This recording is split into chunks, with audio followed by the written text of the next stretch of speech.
In the 1970s, humans transported Asian carps from Asia to the US to control weed and parasite growth in aquatic farms. The human impact in this scenario is only the transportation of Asian carp from Asia to America.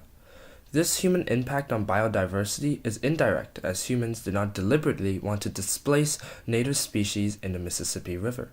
Instead, the situation went out of control when carp species escaped after flooding and migrated to the Mississippi River, leading to mass reproduction and invasive effects on the local ecosystem. There are two levels of impact Asian carps create: species biodiversity and habitat biodiversity. On the level of species biodiversity, Asian carps often outcompete other fish, predominantly the American paddlefish, for food and shelter, making it harder for paddlefishes to survive. Moreover, carps heavily consume plankton, which native mussels like bucket mussels and fish depend on. Asian carp have human-like molars that eat snails and bucket mussels, leading to a steep decline in the bucket mussel population. This creates a positive feedback loop. As an Asian carp eats a native species, the energy flows from those species to the carps, allowing them to reproduce, which allows the Asian carps to further outcompete native species. On the level of habitat biodiversity, Asian carps are also thought to lower water quality, which can kill off sensitive organisms like the bucket mussels. Our solution seeks to prevent Asian carps from accessing the Great Lakes. It involves placing underwater noise generators along the waterways that connect the Mississippi River with the Great Lakes. Those generators would project cycles of high-pitched whooping noise from 500 Hz to 2000 Hz. Asian carps are extremely sensitive to sound frequencies ranging from 750 to 1500 Hz due to a special bone structure called Weberian apparatus. As a result, this noise generator creates a physical deterrence that prevents carps from migrating into the Great Lakes. Large-scale long-term trials carried out at Quiver Creek on the Illinois River saw 99.9% effectiveness against bighead carp and 100% effectiveness against silver carp. So what is the impact of the solution? By preventing Asian carps from migrating to the Great Lakes, we can protect both the habitat biodiversity and species biodiversity. Asian carps wouldn't be there to lower the water quality. Hence, habitat biodiversity is preserved.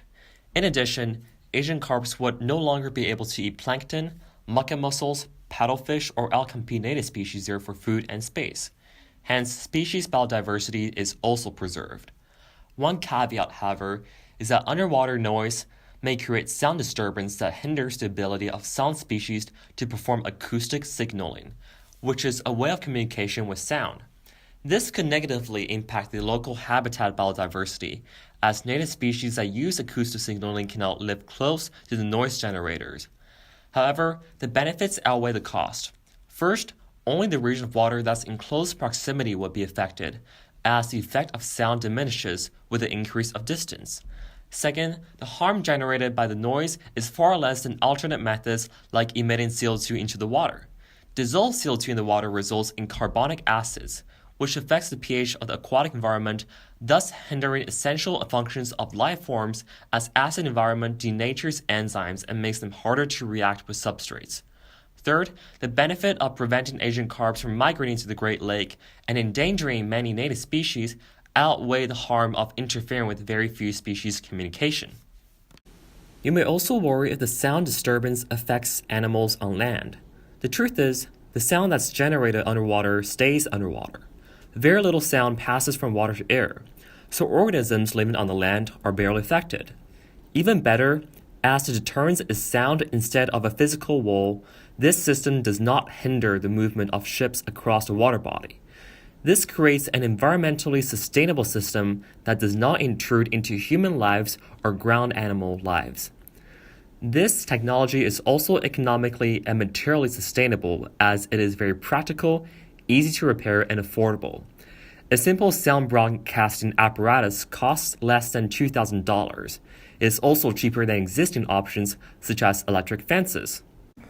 After the evaluation of the solution, it is clear to say that using a noise generator is promising and realistic. A surplus of money can be spent on this remedy to prevent invasive species from destroying native ecosystems and biodiversity. However, we also need to raise awareness and be cautious when we bring local species to foreign places, as we may very well repeat the same mistake with Asian carps.